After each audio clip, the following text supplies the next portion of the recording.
చూస్తున్నాం ఇప్పటికే అటు ఆపరేషన్ సింధూర్ పేరిట భారతదేశం గర్వించదగ్గటువంటి ఒక ఆపరేషన్ ని భారత బలగాలు చేపట్టాయి. చాలా గర్వంగా ఉంది. ఒక భారతీయుడిగా చాలా ప్రౌడ్ గా ఫీల్ అవుతున్న సందర్భం నెలకొంది. కానీ ఇంకా పాకిస్తాన్ ఆగడం లేదు. పాకిస్తాన్ ఇంకా కవ్వింపు చర్యలకు పాల్పడుతూనే ఉంది. ప్రస్తుతం ఇండో పాక్ సరిహద్దులో హై టెన్షన్ నెలకొంది. భారత భూభాగ లక్ష్యంగా పాక్ కాల్పులు జరుపుతోంది. పూంచ్, రాజౌరి, ఉరి సెక్టార్ లో అటాక్స్ కొనసాగిస్తోంది పాకిస్తాన్. ఇక సామాన్య ప్రజలు నివాస ప్రాంతాలపైన దాడులు తెరలేస్తోంది. ప్రస్తుతం ఒకరు మృతి చెందగా మరొక 8 మందికి తీవ్రంగా గాయాలయ్యాయి.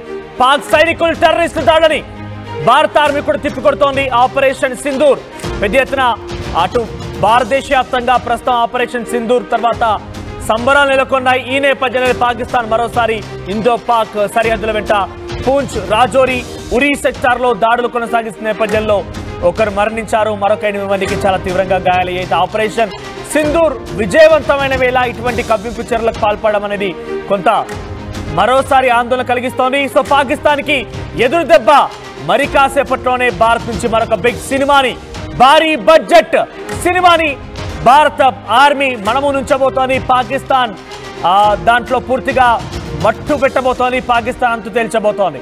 సో ప్రజెంట్ ఇంకా ఇండో పాక్ బార్డర్ వెంట ఈ దాడులు కొనసాగిస్తున్నాయంటే ఇది వారికి సంకేతమే. డెఫినెట్ గా ఇక పాకిస్తాన్ ని పూర్తిగా అంతమొందించాల్సిన సమయం ఆసన్నమైంది. సో ఇప్పటివరకు కేవలం ఆపరేషన్ సర్జికల్ స్ట్రైక్లు ఇవన్నీ మాత్రమే విన్నాం. కానీ ఇకపైన ఒక భారీ బిగ్గెస్ట్ న్యూస్ ని మనం భారత ఆర్మీ నుంచి విడబోతున్నాం. ఆ స్థాయిలోనే మనకు ఒక బిగ్ అప్డేట్ అందబోతోంది. ఇండో పాక్ సరిహద్దులో మరోసారి దాడులకు తెల్లెపుతోంది. మన నివాసాలపైన, స్థావరాలపైన దాడులు చేస్తోంది పాకిస్తాన్ ఆర్మీ. పాకిస్తాన్ ఉగ్రవాదులనంటే మరింతగా కవ్వింపు చర్యలకు పాల్పడుతున్నట్టుగానే భావించాల్సిన అవసరం ఉంది. ఎస్, మరిన్ని అప్డేట్స్ మా ప్రతినిధి సీనియర్ జర్నలిస్ట్ కృష్ణమోహన్ సిద్ధంగా ఉన్నారు. ఎస్, అంతకంటే ముందు అక్కడ ఒకసారి రియాక్షన్స్ వస్తున్నాయి. ఆ ప్రాంతాల్లో పూంచ్, రాజౌరి, యురి సెక్టార్ లో దాడుల తర్వాత అక్కడి ప్రజలు మొత్తం కూడా తీవ్ర భయాందోళన చెందుతున్నారు. హాస్పిటల్కి పరుగులు తీశారు. ఒకసారి వారంతా కూడా భయాందోళనతో మాట్లాడుతున్నారు. వారు ఏం మాట్లాడుతున్నారో చూద్దాం. बॉम्बिंग इतनी तेजी से स्टार्ट हो गई कि हमारे आसपास के सारे जो ये डर गए, किसी को कोई पता नहीं कि कहाँ पे बॉम्बिंग हो रही है। हमारे सारे बच्चे 2, 3, 4 घरों के एक साथ इकट्ठे हो गए, इस परिवार के इस घर में आ गए। तो मैं जबरदस्ती निकला तो मैं सारा वाच कर रहा था कि कहाँ कहाँ पे बॉम्ब पड़ रहा है। सारे का सारा जो हमला हुआ है, सारे का सारा जो अटैक हुआ है, वो मेरे परिवार के ऊपर हुआ है। ये है हमारे दादा जान ठेकेदार मोहम्मद खान। 3 बॉम्ब इनके मकान पे पड़े हैं, साथ में मेरा जुड़ा है। पूरे का पूरा दोनों मकान जो है तकरीबन 15-20 कमरे डैमेज हो चुके हैं। ये मेरे मामू जी का मकान है। 2 भैंसें वहां खड़ी हैं थी, वो दानों की दहा वो पड़ी हैं। 2 बॉम्ब यहाँ पे पड़े हैं, 2 बॉम्ब वहां पे पड़े हैं। डॉक्टर सलीम जो हमारे हेल्थ डिपार्टमेंट के सीनियर क्लर्क है, उनकी गाड़ी डैमेज हुई है। उनका नया मकान है, फ्रंट का जो व्यू है उसका डैमेज हो गया है। एक हमारे चाचा जान हैं जो जिनको चल्ला भाई कहते हैं, जहूर अहमद उनका नाम है, ठेकेदार मोहम्मद खान जी के बेटे हैं। उनका वो मकान है, बेचारे कुछ काम नहीं करते हैं। एक बम उसके ऊपर पड़ा है। इनके 12-15 बम यहाँ हमारे 100 डायामीटर के अंदर ही पड़े हैं। मैं पूरा का पूरा वॉच कर रहा था। सारी फैमिली मुझे पकड़ रही थी, क्यों मर रहे हो, कहाँ जा रहे हो। मैं ये बात कर रहा था कि ये बम कहां से आ रहे हैं और जा कहां रहे हैं। कहीं पे कोई बम नहीं पड़ा है। सारे के सारे बम आप देख लो, 1 घर, 2 घर, 3 घर, वो सामने 4 घर, पीछे हमारा 5 घर। इन 5 घरों के ऊपर पूरी की पूरी बॉम्बिंग हुई है। सारे का सारे मकान डैमेज हो चुके हैं, कोलैप्स हो चुके हैं। और रात भर हमारे बच्चों की बुरी हालत रही है। हमने उनको बड़ी मुश्किल से कंट्रोल करके कहीं सेफ गाय बाएं रखा है। जब सुबह मैं 4 बजे निकला, मैंने अभी तब भी मुझे कोई नहीं जाने देता था, तब भी मैंने एक एक घर को वॉच किया, सब घरों को देखा, सबको बताया, सबका इतना डैमेज हो चुका है। सब्र करो, बैठ जाओ। अब ये हुकूमत के काम है, हुकूमत जाने और दूसरी हुकूमत जाने। हमने अपनी हुकूमत का साथ देना है। अपनी हुकूमत के लिए, अपने मुल्क के लिए हमारा सब कुछ डैमेज हो गया है। हमें इस चीज की कोई परवाह नहीं है। कम से कम एक ही बार हो जाए तो ये खेल खत्म हो जाए, ताकि बार बार किसी दूसरे का नुकसान ना हो। बार बार ये जो हमले होते हैं, जिसमें पुलवामा हो गया, जिसमें ये पहलगाम हो गया, ये रोज के पहलगाम यहाँ पे ना बने, ये रोज के पुलवामा यहाँ पे ना बने, ये रोज के आर पार की ये जो टेररिज्म चल रहा है, हम इसको नहीं देखना चाहते हैं। मेरी 63 वर्ष उम्र हो गई है। రైట్, ఇక్కడ పూంచ్, రాజౌరి, ఉరివి ఈ సెక్టార్ లో బాంబు దాడులు జరిగాయి కదా. అక్కడ ప్రత్యక్షంగా బాంబు దాడులని, బాంబింగ్స్ ని పాకిస్తాన్ వైపు చూడండి. ఆ బాంబులను ఎదుర్కొన్నటువంటి ఆ వ్యక్తి ధైర్యం చూడండి. అక్కడ చూస్తూ ఉంటే ఆ పెద్దాయిలా నడకని ఏం మాట్లాడుతున్నారు తెలుసా? ఇటువంటి బాంబింగ్లు గతంలో కూడా జరిగాయి, మా దగ్గర కూడా జరిగింది. కానీ ఇక్కడ జరిగేటువంటి ఘటనతో పాకిస్తాన్ అంతు తేల్చాల్సిన అవసరం ఉంది. మేమంతా సిద్ధంగా ఉన్నాం, మేము మన ఆర్మీకి సపోర్ట్ గా నిలుస్తాం. ఇది ఆ పెద్ద ఆయన చెప్తున్న మాటలు. చూసారు కదా, పాకిస్తాన్ ఎన్ని కవ్వింపు చర్యలకు పాల్పడినా, పాకిస్తాన్ ఎంత తీవ్రంగా బాధించినా, బాధింపబడినా, ఏం చేసినా కూడా కనీసం ఒక పెద్ద ఆయన, ఒక చిన్న పిల్లవాడి ఆ ధైర్యాన్ని, మనోస్థైర్యాన్ని దెబ్బతీయలేకపోతున్నారు, కనీసం దాన్ని టచ్ చేయలేకపోతున్నారు. ఇది భారత పౌర్ అంటే, ఇది మన భారతీయులంటే, ఇది మన భారత ప్రజలంటే. జై భారత్, మేరా భారత్ మహానాదాలతో దేశవ్యాప్తంగా నినాదాలు కొనసాగిస్తున్నారు కదా. ఇటువంటి ధైర్యం, స్థైర్యం అందరిలో ఉంది కదా. ఒకసారి డెఫినెట్ గా మన ఆర్మీ పక్షాన్ని నిలబడాల్సిన అవసరం ఉంది. ఆర్మీ సపోర్ట్ గా, మద్దతుగా, ఆర్మీకి పైన గౌరవం, బిలీఫ్ తో ఉండాల్సిన అవసరం అయితే ఉంది. ఎస్, మా ప్రతినిధి సీనియర్ జర్నలిస్ట్ కృష్ణమోహన్ అందుబాటులో ఉన్నారు. కృష్ణమోహన్, ఏంటి మరోసారి అటు ఇండో పాక్ బార్డర్ వెంట సరిహద్దుల్లో ఈ దాడులు కొనసాగిస్తున్నారు? సో బేసిక్ గా ఎల్ఓసి వెంట సిమ్లా అగ్రిమెంట్ ఉంది కాబట్టి ఆ అగ్రిమెంట్ ని బ్రేక్ చేశారనుకోవచ్చు. సో ప్రజెంట్ ఏకంగా ఇండో పాక్ బార్డర్ లో కూడా పాకిస్తాన్ ఇటువంటి దాడులకు పాల్పడుతోంది అంటే డెఫినెట్ గా వార్కి సిద్ధంగా ఉంది. వార్కి మేము కూడా రెడీ అన్నట్టుగానే భావించినట్టుగా వాళ్ళు దాడులకు పాల్పడుతున్నారు. ఏకంగా ఒక సివిలియన్ మరణించారు, మరికొంతమంది చాలా తీవ్రంగా గాయాలు కూడా అయ్యాయి. ప్రజెంట్ అప్డేట్స్ ఏంటి? ఇంకా ఎక్కడ వరకు దారి తీసే అవకాశం ఉంది?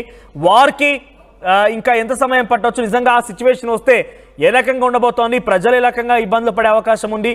సో ఈ సిచ్యువేషన్ అంతా చూస్తుంటే ఏమనిపిస్తోంది?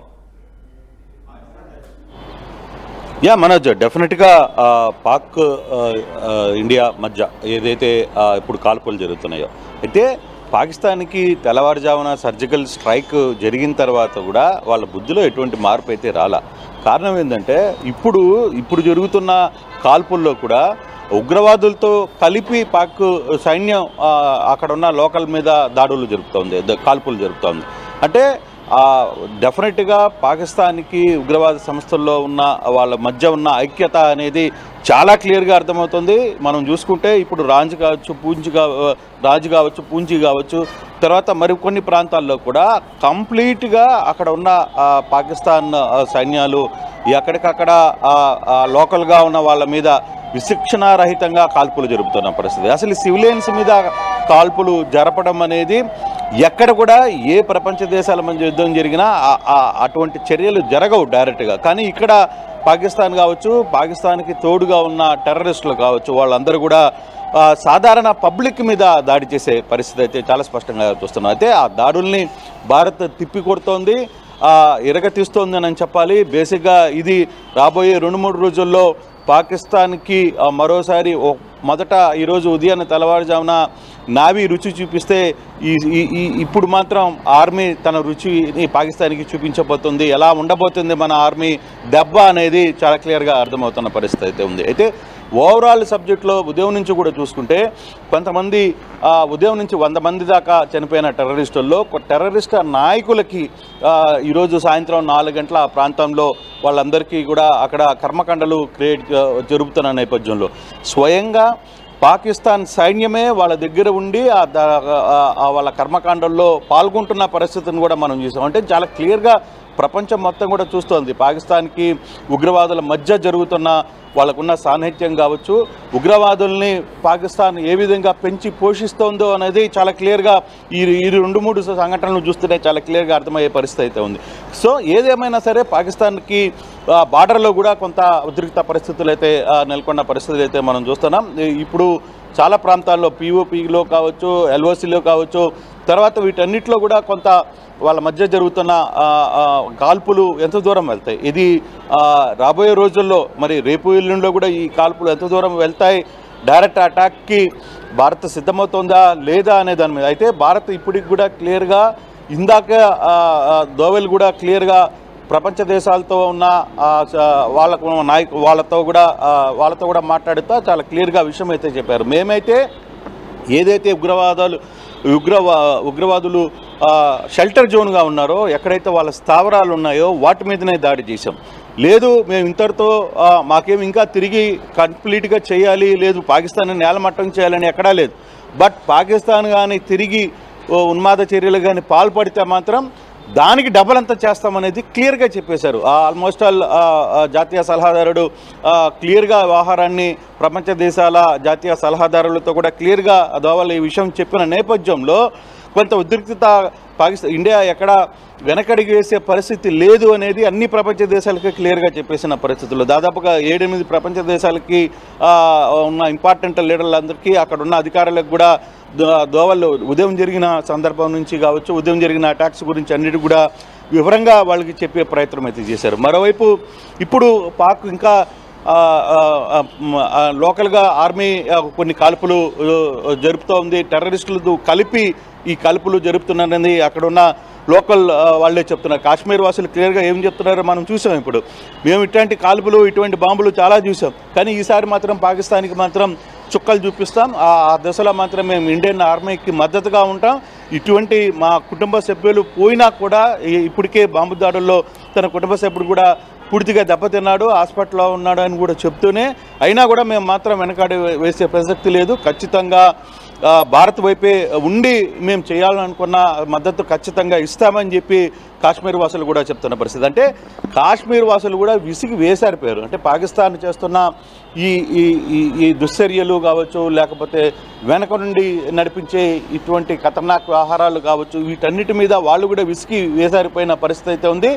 మరోవైపు చూసుకుంటే పాకిస్తాన్లో కూడా క్లియర్గా మొత్తం అక్కడ ఉన్న ప్రజలు కావచ్చు, మొత్తం ఏటీఎంల దగ్గర నిలబడుతున్న పరిస్థితి చూస్తున్నాం. మరోవైపు కొంతమంది నేరుగా హాస్పిటల్లోకి వెళ్ళిపోతున్నారు, కొందరు బంకర్లకి అక్కడ ఉన్న వాళ్ళ లోకల్గా ఏర్పాటు చేసుకున్న కొంత బంకర్లకి వెళ్ళిపోతున్న పరిస్థితి అయితే ఉంది.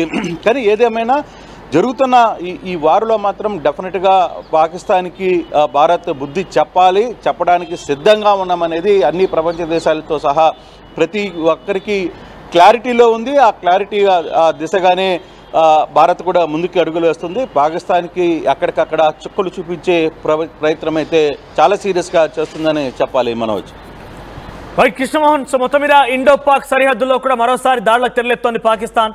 సో పెద్ద ఎత్తున 4 ప్రాంతాల్లో కూడా ఈ దాడులు కొనసాగిస్తుంది. పూంచ్, రాజౌరి, ఆ తర్వాత మరొక ప్రాంతాల్లో. మొత్తం మీద ఈ దాడులకు సంబంధించినటువంటి దాంట్లో పెద్ద ఎత్తున సివిలియన్స్ కూడా ఇబ్బందులు పడుతున్నారు. ఇప్పటికే ఒకరు మరణించగా మరో 8 మందికి చాలా తీవ్రంగా గాయాలు కూడా అయ్యాయి. వారంతా ఆసుపత్రి పారయ్యారు. కానీ వారి స్థైర్యాన్ని మాత్రం దెబ్బతీయలేకపోతున్నారు. వారి యొక్క మనోధైర్యాన్ని ఏమాత్రం కూడా చేయలేకపోతున్నారు. ఇంతకైనా కూడా మేము ఎదుర్కోవడానికి సిద్ధంగా ఉన్నాం. కానీ ఈసారి అక్కడ జరిగినటువంటి ఆ ఘటనలో, పహల్గామ్ దాడి ఘటనలో పాల్పడినటువంటి ఆ ఉగ్రవాద సంస్థల్ని, ఉగ్రవాదులని అంతమొందించండి, మేము ఆర్మీ పక్షాన ఉంటాం, మేము ఆర్మీకి మద్దతుగా ఉంటాం, మా గురించి ఆలోచించకండి అంటూ కూడా వారి మాటలు చూస్తుంటే నిజంగా ముచ్చటేస్తోంది. ఒక భారతీయుడు కదా, ఆ మాత్రం తెగింపు, ఆ మాత్రం ధైర్యం ఉండరా మరి అనే రకం కూడా ఒకసారి అనిపిస్తోంది. ఏదేమైనా పూంచ్, రాజౌరి, ఉర్వీ సెక్టార్లో దాడులు కొనసాగుతున్నాయి. ఇంకా కూడా ఇండో పాక్ సరిహద్దుల్లో పాకిస్తాన్ దాడులు కొనసాగిస్తుంది. ప్రస్తుతం ఈ దాడుల తర్వాత అక్కడి నుంచి చాలా రియాక్షన్స్ అందుతున్నాయి. మరొక బాధితుడు ఎక్కడైతే ఈ బాంబింగ్ జరిగిందో ఆ చోట పూర్తిగా దృశ్యాలు చూడండి. పూర్తిగా శిథిలావస్థ చేరుకున్నాయి. ఆ ఇళ్ళన్నీ కూడా నేలరాలిపోయాయి, శిథిలాలుగా మారిపోయాయి. చాలా ప్రాంతాల్లో ఇటువంటి సినారియో ఉంది. ఒకసారి అక్కడ స్థానికంగా ఈ బాంబు దాడులను ఎదుర్కొన్నటువంటి మన భారతీయుడు ఏం మాట్లాడుతున్నాడో చూద్దాం. रात को सो रहे थे तो कुछ 1:04 में ये हादसा हुआ, तो हम बड़ी मुश्किल से यहाँ से निकले जान बचा कर। वो भी हमारे आस पड़ोसी आए, हमें यहाँ से निकाला, बड़े भाई ने निकाल के हम दूसरे घर पे शिफ्ट हुए।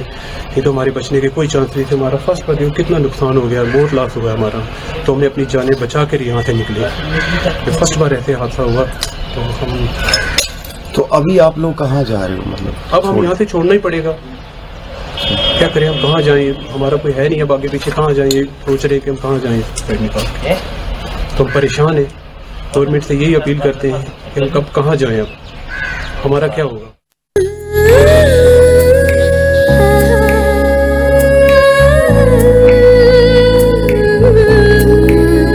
Gokulam Signature Jewels,